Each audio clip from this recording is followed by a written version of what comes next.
While some argue that English translations of Netflix's Squid Game were botched, the show's warning message against inequality is translating to people around the world.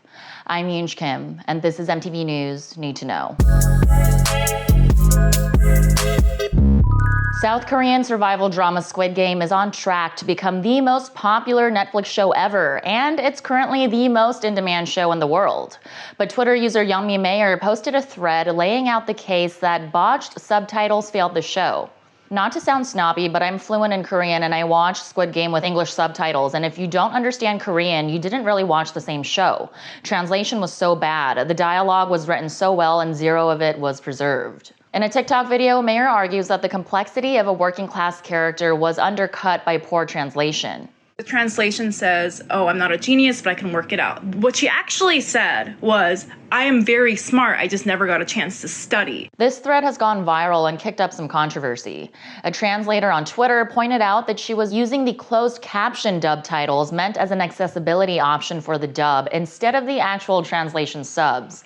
And then he posted the two versions side by side, showing that the translation was indeed accurate. Many streaming viewers don't know that closed captioning and subtitles are separate options on Netflix. Captioning must be synced with the audio, whereas subtitles provide more accurate translations because they don't need to be synced. And as a native Korean speaker myself, I do get her sentiment, along with the importance of proper translation, because there were some inaccuracies I noticed too. In episode 1, for example, the first game was translated to red light, green light.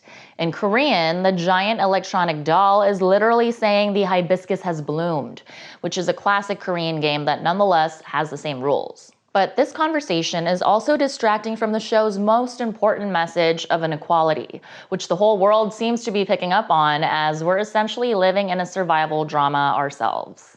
Creator and director Hwang Dong-hyuk started writing the series in 2008 when he and his family were poor and in debt, and he says the show is an allegory for modern capitalism. Writer Jae Kim wrote in Teen Vogue about how the show encapsulates the many faces of poverty, saying that they don't fit into the high-tech narrative of what South Korea has become since its poverty-stricken decades during and after the Korean War. They are two-bit gangsters and drunken thieves, but they are also migrant workers trying to support their families, rape victims, North Korean defectors, and everyday citizens trying to pay off insurmountable debts. The competitiveness in Squid Game, where the cost of losing is your life, is a sharp satire for the South Korean experience, and by extension, other capitalist countries. In the past 6 decades, South Korea has transformed from an agricultural-based economy into a tech powerhouse that is one of the largest economies in the world.